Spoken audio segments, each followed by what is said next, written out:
رمضان کے روزے آئے، رمضان کے روزے آئے، پھر رحمت برکت لائے، پھر رحمت برکت لائے۔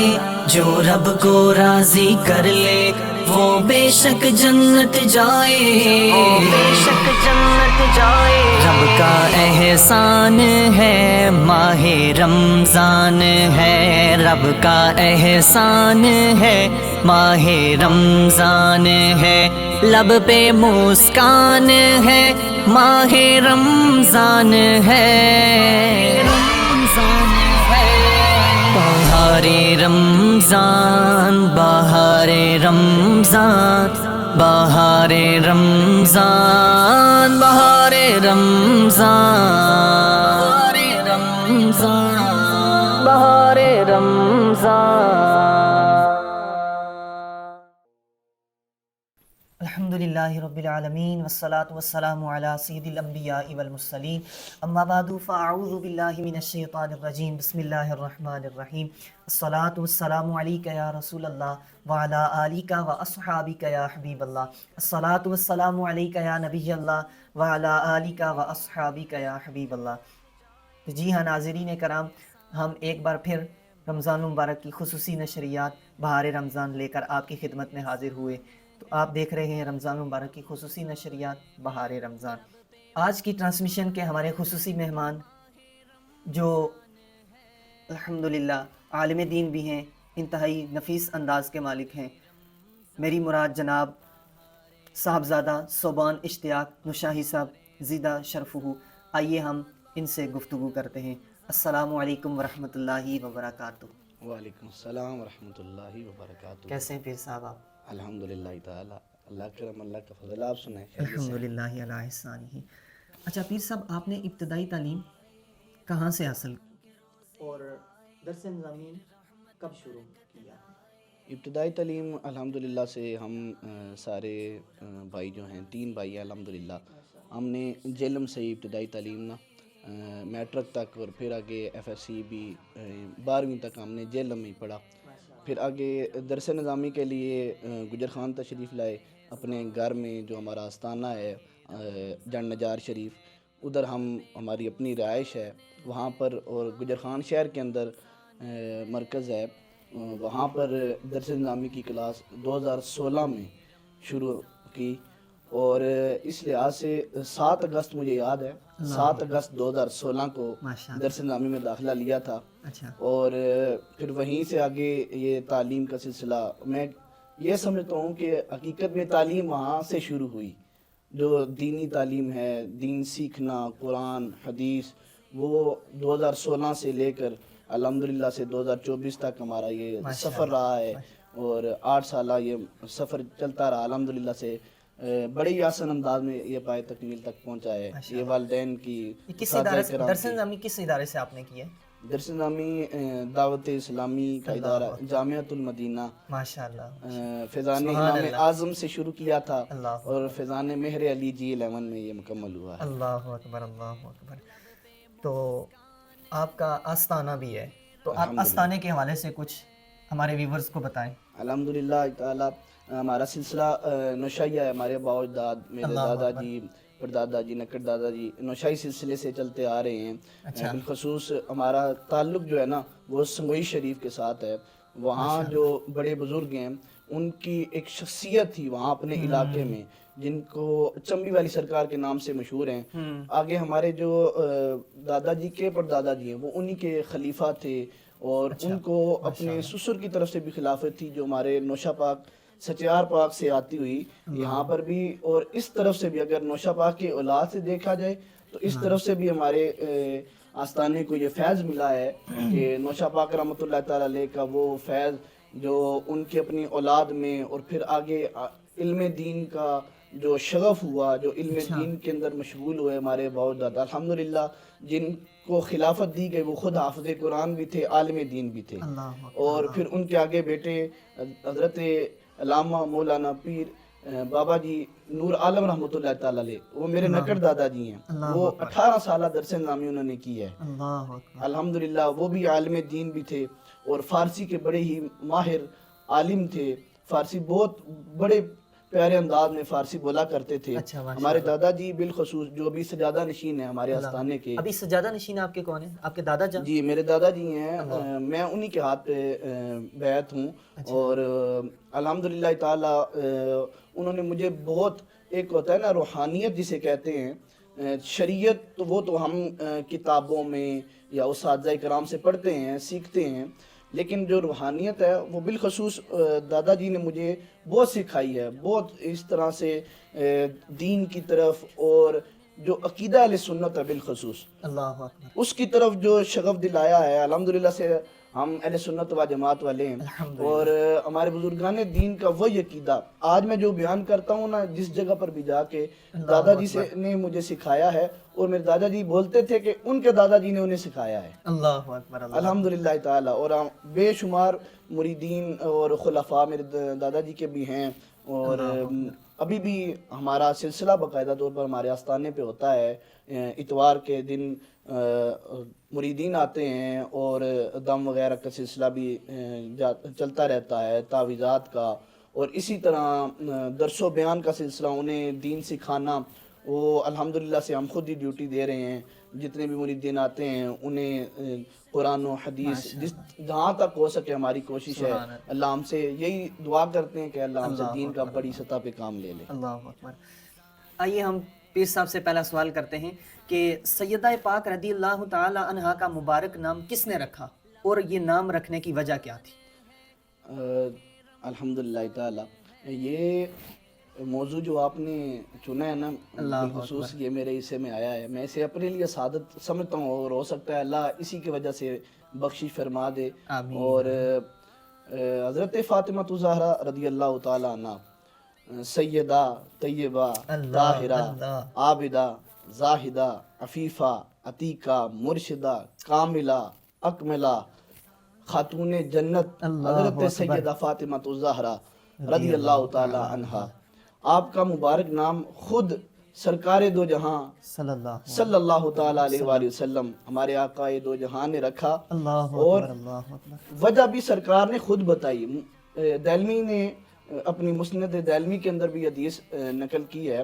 حضرت ابو ہریرہ حدیث کے راوی ہیں، اور امام حاکم رحمۃ اللہ تعالی علیہ نے المستدرک کے اندر اس حدیث کو نقل کیا ہے کہ سرکار دو عالم صلی اللہ علیہ وسلم نے فاطمہ نام رکھنے کی وجہ بتائی. فاطمہ جو ہے نا لفظ فا تا میم ہے، اور یہ کہا جاتا ہے کہ فاطمہ فلان ان عادت ہی، کہ فلاں بری عادت سے دور ہو گیا. یا یہ کہا جاتا ہے کہ فاصلہ ان الرضاعتی، کہ فلاں کو دودھ چھڑا دیا گیا. فاطمہ دور ہونا، ڈھال بننا. اور یہ فاطمہ کا معنی بالخصوص روک دینا، روک لینا، ڈھال بننا کے معنی میں ہے. تو سرکار نے جو وجہ بتائی نا، وہ وجہ یہ تھی کہ سرکار فرماتے ہیں کہ اللہ نے فاطمہ کو جہنم کی آگ سے دور رکھا ہے، اور جو میری بیٹی فاطمہ سے محبت کرتے ہیں اللہ انہیں بھی اس جہنم کی آگ سے دور فرما دے گا. یہ سرکار دو عالم صلی اللہ علیہ وآلہ وسلم نے یہ نام خود رکھا، اور اس نام کی وجہ بھی خود ہی بتا دی. اور ہمارے لیے یہ کتنی بڑی عظمت والی بات ہے کہ جو ان سے محبت کرے گا، جو سیدہ سے محبت کرے گا، یقیناً وہ نار سے، اس دوزخ کی آگ سے دور ہو جائے گا اور جنت کے قریب ہوتا چلا جائے گا.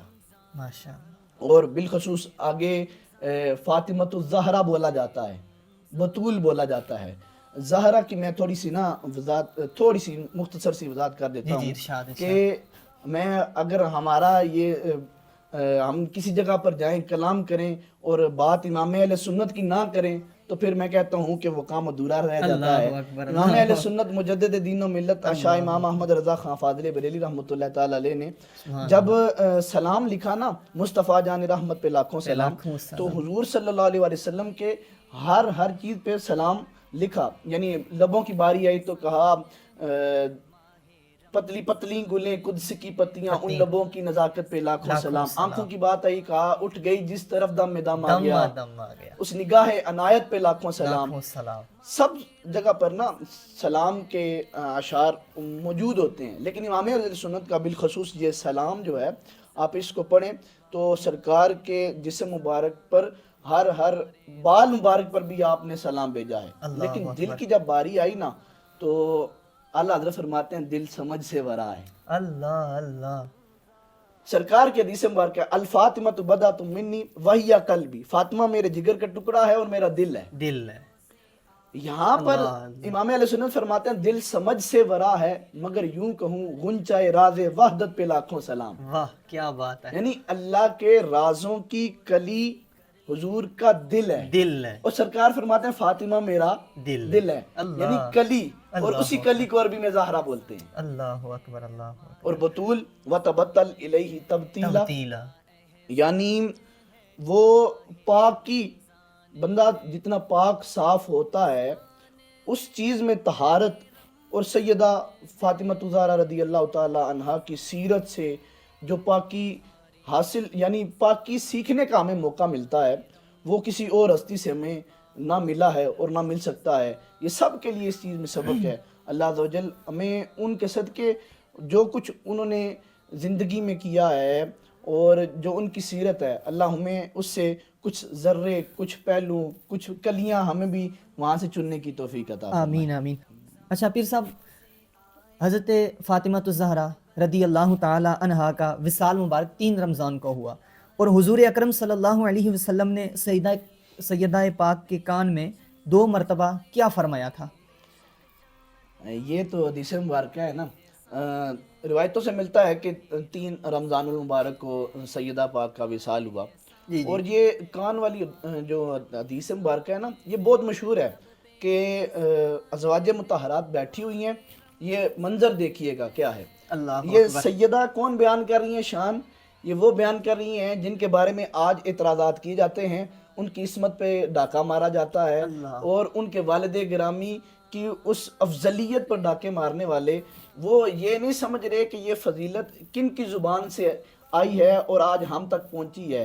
سیدہ طیبہ طاہرہ حضرت عائشہ صدیقہ رضی اللہ تعالیٰ عنہ وہ بیان فرماتی ہیں کہ سرکار دو عالم صلی اللہ علیہ وسلم تشریف فرما ہے اور تمام ازواج، کوئی غیر حاضر نہیں، سب بیٹھی ہوئی ہیں. اتنے میں حضرت فاطمہ الزہرا تشریف لائیں اور آ کر حضور کی دائیں جانب بیٹھی. ایک اور روایت کے اندر ہے سرکار نے اپنی جگہ پر بٹھایا، اپنی لخت جگر کو اپنی جگہ پر بٹھایا. اور انداز دیکھیے، جب سرکار ان کے گھر میں جاتے ہیں وہ استقبال کے لیے کھڑی ہوتی ہیں، اور جب وہ سرکار کے گھر میں آتی ہیں تو سرکار ان کے استقبال کے لیے کھڑے ہوتے ہیں. یہ ہے محبت کا انداز، ایک والد کا اور ایک بیٹی کا محبت کا انداز، سرکار کا اپنی بیٹی سے محبت کا انداز، اور سیدہ کا سرکار دو عالم سے محبت کا انداز، کہ استقبال کے لیے کھڑے ہوتے ہیں. اور جب وہاں گئی سرکار نے اپنی جگہ پر بٹھایا تو سرکار نے کان میں کچھ ارشاد فرمایا، تو جس کو سن کر نا سیدہ پاک رونے لگ گئی. جب سرکار نے دیکھا نا کہ میری بیٹی رو رہی ہے تو پھر کان میں کچھ ارشاد فرمایا، تو جس کو سن کر نا سیدہ پاک مسکرانے لگ گئی. جب یہ معاملہ ساری ازواج دیکھ رہی تو حضرت عائشہ صدیقہ نے پوچھا حضرت فاطمہ الزہرا رضی اللہ تعالیٰ عنہا سے کہ سرکار نے کیا ارشاد فرمایا تھا؟ تو حضرت زہرا رضی اللہ تعالیٰ عنہا نے بتایا نہیں. جب سرکار کا ظاہری وصال ہوا نا، اس کے بعد یہ راز بتایا. وہ یہ تھا کہ حضرت عائشہ صدیقہ نے دوبارہ پوچھا کہ کیا ارشاد فرمایا تھا سرکار نے، جسے سن کر آپ رونے لگ گئیں. پھر دوبارہ ارشاد فرمایا، پھر آپ مسکرانے لگے. تو حضرت فاطمہ الزہرا رضی اللہ تعالیٰ عنہ نے فرمایا کہ جب پہلی مرتبہ کان میں سرکار نے کچھ کلام کیا نا، وہ یہ تھا کہ جبریل ہر سال 1 مرتبہ آتے تھے، دور فرماتے تھے. اس مرتبہ 2 بار آئے ہیں. اللہ اکبر. مجھے لگتا ہے میرے جاننے کا وقت قریب آ گیا ہے. تو حضرت فاطمہ فرماتی ہیں مجھے یہ سن کر رونا آ گیا. تو سرکار نے جب میرا رونا دیکھا دوبارہ میرے کان میں فرمایا، اے سیدہ، اے میری بیٹی، خوش ہو جا کہ تو جنتی نوجوان عورتوں کی سردار ہے. سبحان اللہ. یہ فضیلت جب سنی اور پھر فرمایا کہ اہل بیت میں سب سے پہلے تو ہی مجھے آ کے ملے گی. جب یہ فضیلت سنی تو سیدہ مسکرانے لگی. یہ تھی وہ راز کی بات، وہ کان میں سرکار نے کیا ارشاد فرمایا تھا جس کو سن کر آپ روئیں اور پھر مسکرانے لگیں. اچھا پیر صاحب، یہ راز کی بات کسی کو نہیں بتائی، اس سے ہمیں کیا سبق ملتا ہے؟ بہت ہی اعلیٰ یہ سیکھنے کی بات ہے. راز کی بات، راز تب تک راز رہتا ہے جب تک اپنے بندے کو معلوم ہوتا ہے. جی، جیسے ہی کسی ہم سمجھتے ہیں کہ میرا دوست ہے، میرا سنگی ہے، میرا بیلی ہے، میں اسے راز کی بات بتا دیتا ہوں. یہ میں مثال سمجھاتا ہوں ایک اس سے کہ وہ نا بندہ کہتا ہے اے میری گل ہی اے دوئے نو نہ دسی. یہی بات. وہ آگے اگلے بندے کو کہتا ہے اے راز نہیں گل ہی اے اپنے تک رکھی اے دوئے نو نہ دسی. دوے ہی نہ دسیں سڑا دو تین دن گزرتے ہیں پورے محلے کے وہ بات پتہ ہوتی ہے. یہی بات. وہ اس کی مثال یہ ہے نا کہ وہ ایک بادشاہ نے نا اپنی رعایا سے کہا کہ تم سب لوگ نا اس کنویں کے اندر نا ایک ایک ڈول دودھ کا ڈالنا. صبح تک یہ کنواں بھرا ہونا چاہیے دودھ سے. رات ہوئی، رات کے وقت ڈالنا تھا. رات کے وقت نا وہ ہر بندہ یہ سوچ رہا تھا کہ میں سارے دودھ کا ڈول ڈالیں گے، میں ایک ڈول پانی کا ڈال دوں گا تو کیا ہوگا. لیکن جب صبح دیکھا نا تو وہ سارا کنواں پانی سے ہی بھرا ہوا تھا. اللہ اکبر. سب کو تب معلوم ہوا کہ ساروں نے پانی ڈالا، ساروں نہیں پانی، سب نے پانی کا ڈول ڈالا ہے. تو راز کی بات تب تک راز رہتی ہے جب خود معلوم ہے. اور ہمیں سبق اس سے یہ سیکھنا چاہیے کہ اپنی راز کی بات اگر کسی کے معلوم بھی ہو جاتی ہے، یعنی کوئی چیز دیکھی ہے، کوئی چیز سنی ہے، سن کر ہم یہ نہیں ہے کہ سب کو بتانا شروع کر دیں جی فلاں بندہ یہ کر رہا ہے، فلاں بندہ یہ کر رہا ہے. نہیں، بس اگر راز کی بات کسی کی سن لی ہے، دیکھ لی ہے، اپنے تک رکھیں. اگر آپ کسی کے عیبوں پر پردہ ڈالیں گے، اللہ آپ کے عیبوں پہ پردہ ڈال دے گا. یہ جو لوگ ان پہ اعتراضات کرتے ہیں یا جی وہ راز کی بات بتائی نہیں ہے، ان لوگوں کے بارے میں پھر کیا کہیں گے؟ وہ جو حضرت سیدہ پاک نے راز کی بات بتائی نہیں، وہ یہی وجہ تھی نا جی جی، یہی. کہ سرکار دو عالم خود موجود ہیں. اگر انہیں معلوم ہو جاتا کہ میری بات آگے پہنچ گئی ہے تو ہو سکتا ہے انہیں اچھا نہ لگتا، جس کی وجہ سے انہوں نے راز کی بات بتائی نہیں. اور بعد میں بتانے کا کیا مقصد تھا سیدہ پاک کا؟ یہ مقصد تھا کہ انہوں نے اس لیے بتا دی کہ امت کو معلوم ہو جائے کہ میرے بابا مجھ سے کتنی محبت کرتے ہیں، ان کی محبت کا انداز کیا تھا، مجھ سے کیسی محبت کرتے تھے. کہ یہ جو راز کی بات تھی کہ فاطمہ جنتی عورتوں کی سردار ہے، یہی تو پتہ چلنا تھا کہ امت کو کہ سرکار کی لخت جگر کی شان کیا ہے. اللہ اکبر. یعنی کہ اس بات سے ہمیں امت کو بھی درس ملتا ہے، سبق ملتا ہے اس سے. جی ہاں، اگر تعلیم کی بات ہے تو لازمی یا ایسے بتانی چاہیے نا کہ لوگوں کو اگر اس سے سبق مل رہا ہے، جی، حسد کے لیے نہیں، یہ نہیں کہ اس کی برائی بیان کرنے کے لیے کہ اس کی راز کی بات جب تک نہیں بتاؤں گا تب تک میں چین سے نہیں بیٹھوں گا. نہیں، اس لیے کہ تعلیم کے لیے کہ میں کسی کو اگر یہ چیز بتاؤں گا اس کے علم میں اضافہ ہوگا، وہ دین کی طرف اس کا تقوی، اس کی پرہیزگاری بڑھتی ہے، تو ضرور اگر وہ اجازت دیتا ہے تو وہ بتانی چاہیے. اچھا پیر صاحب، اللہم ہؤلائی اہل البیت، یہ جب فرمایا تو کیا منظر تھا؟ اللہ اکبر. حضرت ام سلمہ رضی اللہ تعالیٰ عنہ آپ بیان فرماتی ہیں کہ ہم نا گھر میں موجود تھے، سرکار اپنے بستر میں آرام فرما رہے تھے اور اونی چادر سرکار کے اوپر تھی. حضرت فاطمہ الزہرا رضی اللہ تعالیٰ عنہ کھانا لے کر آئی. جب حضور کے سامنے دسترخوان پہ رکھا، سرکار وہی اونی چادر لے کے تشریف فرمائے، تو سرکار نے کیا ارشاد فرمایا کہ علی کو بھی بلا لو اور حسن و حسین کو بھی بلا لو. اللہ اللہ. ان کو بلایا گیا، وہ آ کے قریب بیٹھے. جب کھانا شروع تھا، تناول فرما رہے تھے، تو حدیث مبارکہ کے اندر آیا ہے کہ آیت تطہیر نازل ہوئی. اللہ اکبر. آیت تطہیر نازل ہوئی، انما یرید اللہ لیذھب عنکم الرجس اہل البیت ویطہرکم تطہیرا. یہ آیت مبارکہ نازل ہوئی جب کھانے کے دسترخوان پر اور سرکار کے اوپر اونی چادر تھی. تو سرکار نے نا اسی اونی چادر کے اندر نا حضرت علی کو بھی، حضرت فاطمہ کو بھی، حضرت امام حسن کو، امام حسین کو اسی چادر میں لیا اور پھر ہاتھ کا اشارہ کر کے نا یہ فرمایا کہ اے اللہ یہ میرے خاص ہیں، یہ میرے اہل بیت ہیں. اللہم ہؤلاء اہل البیت، یہ میرے اہل بیت ہیں. تو حضرت ام سلمہ فرماتی ہیں میں نے نا چادر کے اندر نا یوں سر اپنا کیا نا اور کہا کیا میں بھی اس چادر میں آ جاؤں؟ تو سرکار نے فرمایا تو پہلے ہی اس میں شامل ہے. اللہ یعنی ازواج مطہرات جب سرکار کے نکاح میں آئی وہ پہلے ہی اہل بیت میں شامل ہیں. اور یہ خاص کرم ان ہستیوں پر ہونا تھا اور قرآن نے ان کا تذکرہ کرنا تھا. تو یہ وہ منظر تھا کہ سرکار نے ان کو اپنی چادر میں لیا، جس میں اس چادر میں مولا علی ہیں، حضرت فاطمہ الزہرا، امام حسن ہے اور امام حسین ہے. چادر میں لے کے سرکار نے فرمایا اللہم ہؤلاء اہل البیت، یہ بھی میرے اہل بیت میں شامل ہے. اچھا پیر صاحب، آپ نے آیت تطہیر بیان کی، انما یرید اللہ لیذہب عنکم الرجس اہل البیت ویطہرکم تطہیرا، یہ آیت تطہیر اور پیر مہر علی شاہ ماشاءاللہ عجق میں اس کے تراں دی ودیری ہے. اللہ اکبر. یہ میں نے نا یہ تصفیہ کتاب ہے پیر میر علی شاہ رحمۃ اللہ تعالیٰ علیہ کی نا، یہ اس کے اندر آیت تطہیر کا یہ بالخصوص آپ کیونکہ چند سالوں سے نا اس کتاب کا وہ حوالہ بھی چل رہا ہے اور بعض جگہ پر گفتگو بھی جاری ہے. جی جی یہ غور کیجئے گا کہ اس سے مراد بعض لوگ نا آیت تطہیر سے مراد یہ لے رہے تھے کہ اہل بیت کا جو گروہ ہے نا گروہ وہ معصوم ہے. جی پیر میر علی شاہ رحمۃ اللہ تعالیٰ نے دو جگہ پر اس کتاب کے اندر دو جگہ پر یہ بات ذکر کی. اور وہ کیوں ذکر کی؟ تاکہ میرا نام لے کر کوئی نا تیرا کھائیں تیرے غلاموں سے الجھیں. سرکار کا کھاتے ہیں اور سرکار کی شریعت کے خلاف عمل کرتے ہیں. یہی بات. لیکن پیر میر علی شاہ رحمۃ اللہ تعالیٰ علیہ نے نا جو لکھا ہے حق لکھا ہے. حق لکھا.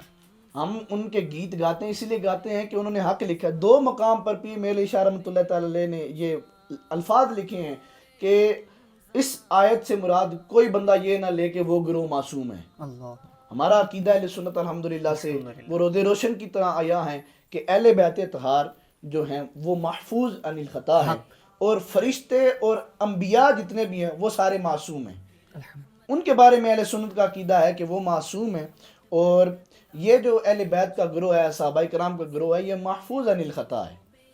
اللہ اکبر. اللہ ماشاءاللہ پیر صاحب، آپ نے سیدہ پاک رضی اللہ تعالیٰ عنہا کے متعلق، ان کی سیرت کے متعلق ہمیں بہت ساری معلومات دی. آج کل یہ جو میرا جسم میری مرضی کہنے والی مسلمان عورتوں کو سیدہ پاک رضی اللہ تعالیٰ عنہا کی زندگی سے کیا سبق حاصل کرنا چاہیے؟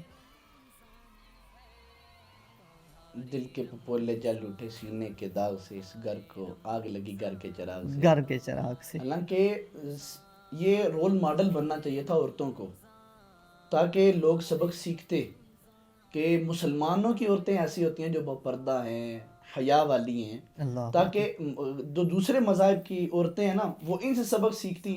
نہ کہ یہ کام جو بالخصوص ابھی چند دن پہلے بھی وہ عورت مارچ کے نام سے ہوتا ہے، ہر سال 8 مارچ کو میرے خیال سے عالمی طور پر یہ وومن ڈے منایا جاتا ہے. وہ ہونا چاہیے، یقیناً ہونا چاہیے.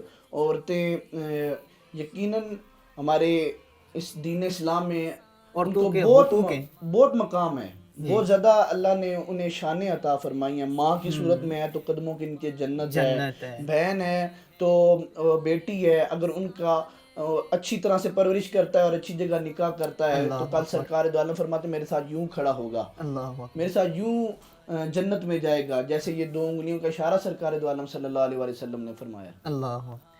اچھا پیر صاحب، قیامت کے دن کیا ندا ہوگی محشر والوں کو؟ جب محشر کے میدان میں سب امتیں اکٹھی ہوں گی نا، تو یہ دیکھیے گا اعزاز پہلے امت محمدیہ کا. اللہ اکبر. انبیاء کرام تشریف لائیں گے، ان کے ساتھ 2 نور ہوں گے. ان کی امت آئے گی، ان کی امت کے ساتھ ایک نور ہوگا.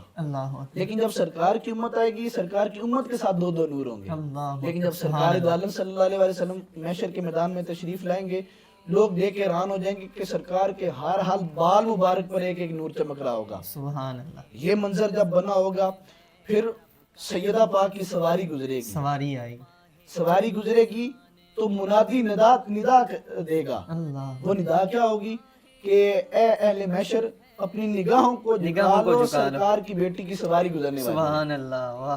کہ وہاں پر بھی سیدہ پاک کی حیا اور عصمت اور پاکی دیکھیے کیسی ہے.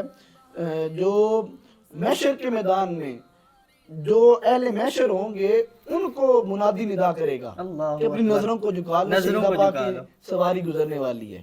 تو آج کی مسلمان عورتوں کو، ہماری ماؤں بہنوں بیٹیوں کو بھی سبق سیکھنا چاہیے. اس بات سے سب کو سبق سیکھنا چاہیے کہ جو زندگی میں رہی ہوں، کسی غیر محرم پر نظر نہ کی ہو، نہ غیر محرم نے انہیں دیکھا ہو، اور اسی طرح جنازے کے معاملات، اسی طرح اہل محشر کا وہ منظر کہ جب اہل محشر اپنی نظروں کو ہی جھکا لیں گے تو سیدہ پاک کی سواری گزرے گی کہ جو وہاں پر بھی غیر محرم ہوں گے نا ان کی نظر سیدہ پاک کی سواری پر بھی نہیں پڑے ہوئے، وہ اپنی نظروں کو ہی جھکا لیں. تو ہماری ماؤں بہنوں بیٹیوں کو کتنا سبق سیکھنا چاہیے اس بات سے کہ ہم اپنے گھر کی چار دیواری کے اندر رہیں، جتنا ہو سکے اپنی حیا کو برقرار رکھیں. باہر جب کوئی عورت نکلتی ہے نا بغیر پردے کے، تو اللہ کے فرشتے اس عورت پہ گھر واپس لوٹنے تک لعنت بھیجتے رہتے ہیں. تو پھر بازاروں میں گھومنے والیاں سر عام سر ننگے، شہروں میں، مالز میں، بڑے بڑے شہروں کے اندر، لاہور، کراچی کے اندر یا دیگر دوسرے ملکوں کے اندر دیکھ لیں بغیر پردے کے. اور یہ فیشن ہے نا، فیشن کے نام پر دیکھ کہ دوسرے مذہب والے یا بیرون امریکن یا انگلینڈ والے یا یورپ کنٹری والے کر رہے ہیں، جب ان کی عورتیں یوں گھوم رہی ہیں تو ہم کیوں پیچھے رہیں؟ حالانکہ ہونا تو یہ چاہیے فاستبقوا الخیرات، نیکیوں میں ایک دوسرے سے آگے بڑھنا چاہیے. کہ اگر کوئی حیا میں پردے میں زیادہ ہے، اس سے سبق سیکھ کر اس سے زیادہ پردے والی بننا چاہیے. یہ تو اسلام کا حسن ہے، یہ تو دین اسلام سکھاتا ہے. اللہ ہمیں حیا کی دولت سے مالا مال فرمائے اور اپنی ماؤں بہنوں بیٹیوں کا حیا کرنے کی توفیق عطا فرمائے. مردوں کے لیے بھی اس میں سبق ہے. اللہ اکبر. کہ وہ آج ایک تانا دیا جاتا ہے نا جی اساں پردہ نہ کرنیاں، حیا تے اکھاں وچوں نہیں چاہیے نہیں ہے، اکھاں وچوں نہیں. یہ مردوں کو کہا جاتا ہے نا مردوں کی آنکھوں میں حیا نہیں. میں ان کو یہ جواب دیتا ہوں کہ پھر ان کو کیا کہیں گے؟ یہ احکام تو رسول اللہ کے ہیں، یہ احکام تو اللہ کا ہے. پردے کے بارے میں سرکار فرماتے ہیں اپنی عورتوں کو پردہ کراؤ. تو پھر کیا کہیں گے کہ جو پردے کا حکم دے گا اسے یہی جواب دیں گے کہ یا تو آنکھوں میں ہونی چاہیے. پھر ہر ایک کے لیے یہ جواب ہوتا ہے تو پھر یہاں کیا جواب دیں گے؟ تو مردوں کو بھی پھر چاہیے اپنی نظروں کی حفاظت کریں. اگر کسی کی ماں بہن بیٹی پہ نظر دوڑائیں گے تو گھر میں اپنی بھی تو موجود ہے نا. یہی بات. اللہ ہمیں حیا کی دولت سے مالا مال فرمائے. آمین آمین. تو جی ہاں، یہ تھا سیدہ کائنات فاطمہ الزہرا رضی اللہ تعالی عنہا کی سیرت کا پہلو. اس سے ہمیں بہت کچھ سیکھنے کو ملا. ہمیں اپنی ماؤں بہنوں کو پردہ کرانے کے حوالے سے اور اس کے علاوہ اور دیگر بہت سارا سبق حاصل ہوا ہمیں اس سے.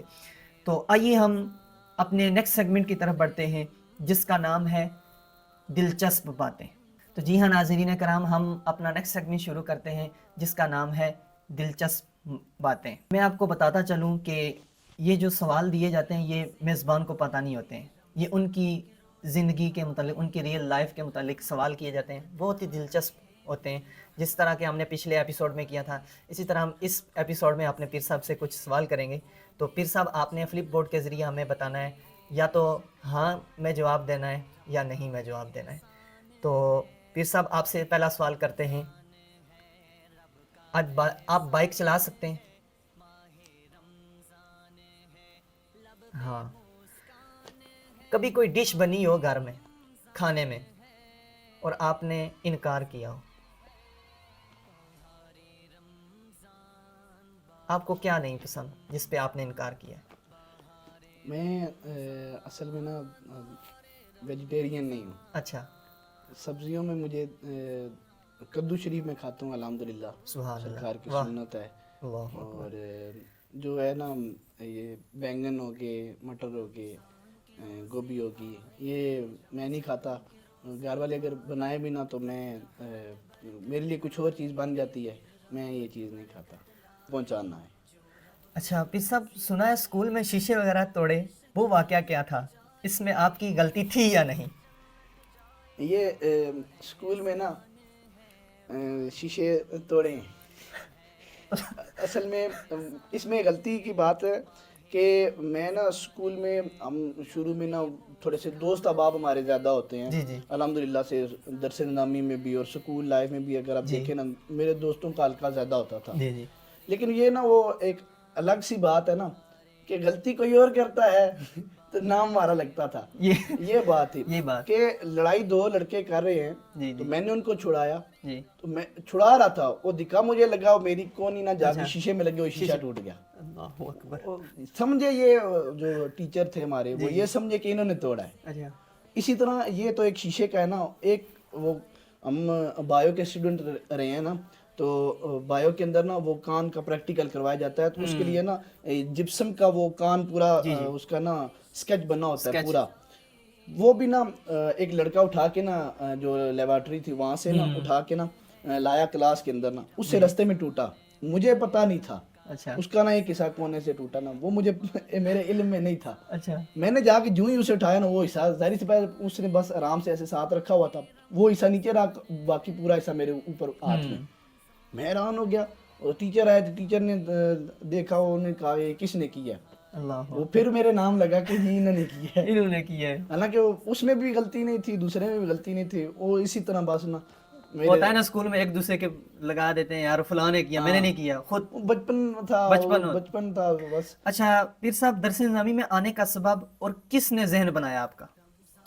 الحمدللہ سے اس میں میں یہ سمجھتا ہوں میرے والدین کا، میرے بالخصوص ہماری والدہ کا بہت بڑا کردار ہے کہ کبھی بھی کوئی بھی پریشانی ہوئی ہے ہماری والدہ نے الحمدللہ سے ہمیں سہارا دیا ہے اور ایک حوصلہ ہمارا بڑھایا ہے کسی طرح سے بھی ہو نا. درس نظامی میں ہماری ایف ایس سی مکمل ہوئی نا، پری انجینئرنگ میری مکمل ہوئی، بڑے بھائی کی ڈی اے ای مکمل ہوا، چھوٹے بھائی کا میٹرک، ہم تینوں اکٹھے درس نظامی میں آئے.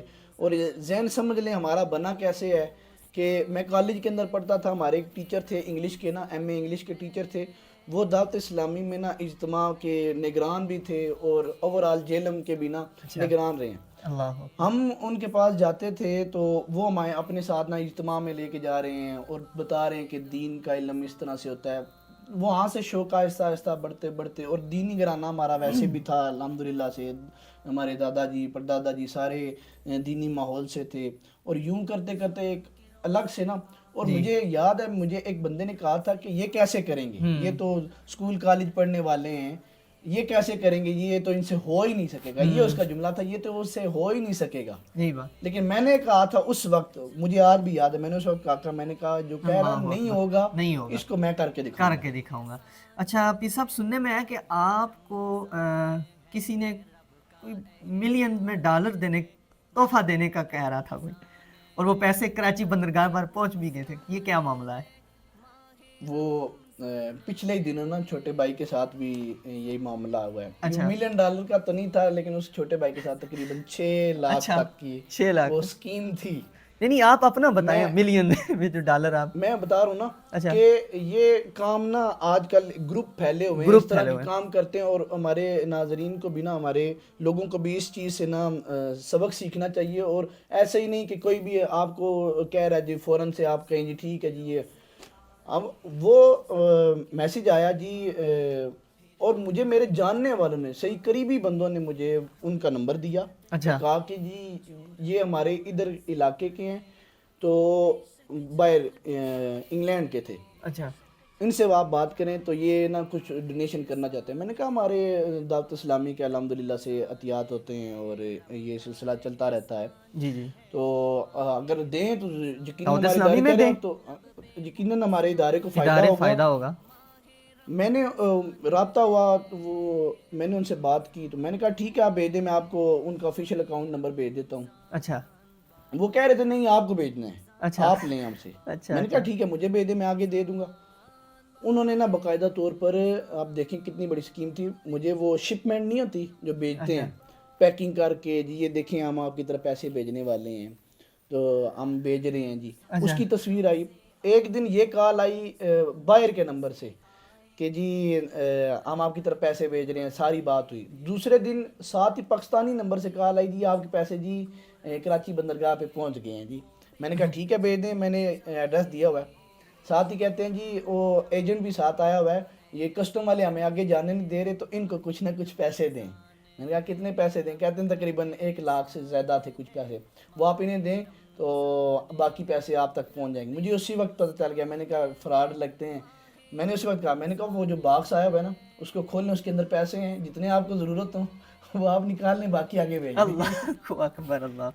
تو وہ ان کا نا، وہ بعد میں نے دیکھا بھی تھا کہ وہ بندے پکڑانے گئے تھے، کیونکہ میرے کچھ رابطے میں تھے نیوی کے اندر کراچی میں نا. میں نے ان سے بات کی، میں نے ان کو کہا کہ کسٹم کا نام آ رہا ہے آپ پتہ کرائیں، کیونکہ آپ کے بھی نیوی کے اندر کسٹم کے ساتھ رابطہ رہتا ہے. کہتے ہیں یہ اس نام کی کوئی کمپنی نہیں ہے. اچھا یہ آپ پر روافظ کی طرف سے کچھ پرچہ وغیرہ بھی ہوا تھا، وہ کیا معاملہ تھا؟ اس کے متعلق کچھ بتا دیں. یہ آپ تک بھی جی جی بس آپ کو کیسے معلوم ہے؟ بس کچھ بندے ہوتے ہیں نا، آپ بتا دیں وہ کیا معاملہ ہوا؟ پرچہ تو نہیں تھا ہوا، درخواست ان کی طرف سے ہوئی تھی. اچھا وہ دیکھیں بات اگر دو بندوں کی ہوتی ہے نا، میری ہے اور آپ کی بات ہے، ہمارا تنازع ہوا ہے کسی مسئلے میں اختلاف ہوا ہے، جی میں آپ کو جواب دیتا ہوں یا آپ مجھے جواب دیں، لیکن تیسرا بندہ آ کے جب ہم پر درخواست دے گا یا آپ پہ درخواست دے گا، آپ تو پھر سوچیں گے نا کہ وہ بندہ کیوں ایسے کر رہا ہے. نہیں میرا مسئلہ تو آپ کے ساتھ ہے. اور یہاں یہی معاملہ ہوا کہ جن کے ساتھ ہمارا معاملہ نہیں تھا، میرا تو اختلاف ایک بندے سے تھا، علمی طور پہ اختلاف تھا کہ وہ خطیب اہل سنت ساتھ لکھوا کے روافظ کی محفل میں جا کے تقریریں کرتا تھا، باقاعدہ اس کے پوسٹر تھے، ویڈیو موجود تھی. اچھا اب آپ اس بات پہ غور کریں کہ ایک ساتھ بندہ اہل سنت لکھواتا ہو، خطیب اہل سنت، تو جا کے روافظ کی محفل میں جائے. میں نے تو علمی طور پہ جواب دیا کہ المقاصد الحسنہ کی روایت میں نے پڑھ کے سنائی کہ من کسر قوم فہو منہم، جو بد مذہبوں کی قوم کو کثرت دیتا ہے یا بڑھاتا ہے، ان کی محفلوں میں جاتا ہے، وہ انہی میں سے ہوتا ہے. اور باقاعدہ طور پر میں نے اگلی بھی روایت پیش کی کہ ان کے ساتھ سرکار نے منع کیا بد مذہبوں کے ساتھ کہ ان کے ساتھ رشتے رکھنا، تعلق رکھنا، اور یوں ہی ان کے ساتھ نکاح کے معاملات، کھانا پینا، یہ منع کیا سرکار نے کہ جو ایسے معاملات کرے گا نہ اس کا فرض قبول ہے، نہ اس کا نفل قبول ہے، نہ اس کا حج قبول ہے، نہ ہی اس کی عبادات قبول ہیں، جو روافظ کے ساتھ یا خوارج کے ساتھ تعلقات رکھتا ہے. اب اس بات پہ غور کریں، میرا تو علمی ان سے اختلاف تھا، جواب کیا آنا چاہیے تھا علمی طور پر. تو میں ان کو کہتا ہوں علمی یتیم ہیں، یتیم العلم ہے، یتیم الفکر ہیں. اور انہوں نے وہی معاملہ کیا کہ خود تو جواب نہ دے سکے، ہاں جا کے ان کے در پہ پڑ گئے جن سے کھاتے ہیں، جن سے پیتے ہیں، حالانکہ اہل سنت کا نام لیتے ہیں لیکن جو چندے ہیں نا، وہ جو پیسے ہیں وہ ان سے لیتے ہیں، انہی کے در پہ جا کے پڑ گئے جی آبا میں بچائیں ان سے. تو اب جب یہ معاملہ ہمارا وہ درخواست ہوئی ہم کے، میں نے دیکھا جس بندے کے ساتھ میرا اختلاف ہے، نہ ہی اس کا نام، نہ ہی اس کے ادارے کا نام، اس کے کسی عزیز کا نام نہیں، ایک تھرڈ پارٹی آ کے ہم پہ درخواست دے رہی ہے. ہمیں تو پھر ان کے علاقے والوں کو بھی معلوم ہوا کہ یہ تو ان کے تعلقات کتنے روافظ کے ساتھ مضبوط ہیں کہ اختلاف ان کے ساتھ ہو رہا ہے، تھرڈ پارٹی آ کے ان پر درخواست دے رہی ہے. تو جب یہ معاملہ سارا ہوا نا، ہم نے پھر نا وہ درخواست دی نا، اگر انہوں نے کوئی چال چلی تھی نا، تو ادھر سے جو ہم نے درخواست لکھی، ہم نے کہا تھا اگر ذاتی طور پر کسی کو اختلاف لگتا ہے، ہم ذاتی طور پر معذرت خواہ ہیں، لیکن ہاں عقیدے میں کل بھی وہی تھے، آج بھی وہی ہیں، آخری سانس تک ہم وہی رہیں گے. فکر رضا پر کل بھی وہی تھے، آج بھی وہی ہیں، اور آخری سانس تک ہم وہی رہیں گے. اور یہ باقاعدہ درخواست میں ہم نے لکھا بھی ہے، نیچے سائن بھی علماء کے موجود ہیں، میرے بھی سائن موجود ہیں، میرے بڑے بھائی کے سائن موجود ہیں. اس کے اندر ہم نے لکھا کہ ہم عقیدے میں کل بھی وہی تھے، آج بھی وہی ہیں، کہ یہ رضا کے نیزے کی مار ہے کہ عدو کے سینے میں غار ہے، کہ کل بھی ہم ان کے جو بکیے اڑتے رہے ہیں، آج بھی اڑیں گے، اور کل انشاءاللہ آخری سانس تک ہم الحمدللہ. تو اسی کے ساتھ ساتھ ہمارا یہ آج کا رمضان مبارک کی خصوصی نشریات کا جو پروگرام تھا ہم اختتام کرتے ہیں. ہم اپنے مہمانوں کا دل کی اتھاہ گہرائیوں سے شکریہ ادا کرتے ہیں، آپ نے پھر سب ہمیں وقت عطا فرمایا، جزاک اللہ خیرہ. تو جی ہاں ناظرین کرام، آپ بھی رمضان مبارک کی نشریات کو دیکھتے رہیے اور ہمارے اس چینل کو ضرور سبسکرائب بھی کیجئے، لائک بھی کیجئے اور شیئر اور کمنٹ بھی کیجئے. جزاک اللہ خیرہ. السلام علیکم ورحمۃ اللہ وبرکاتہ. پھر رحمت برکت لائے، جو رب کو راضی کر لے وہ بے شک جنت جائے، بے شک جنت جائے. رب کا احسان ہے ماہ رمضان ہے، رب کا احسان ہے ماہ رمضان ہے، لب پہ مسکان ہے ماہ رمضان ہے. بہار رمضان، بہار رمضان، بہار رمضان، بہار رمضان.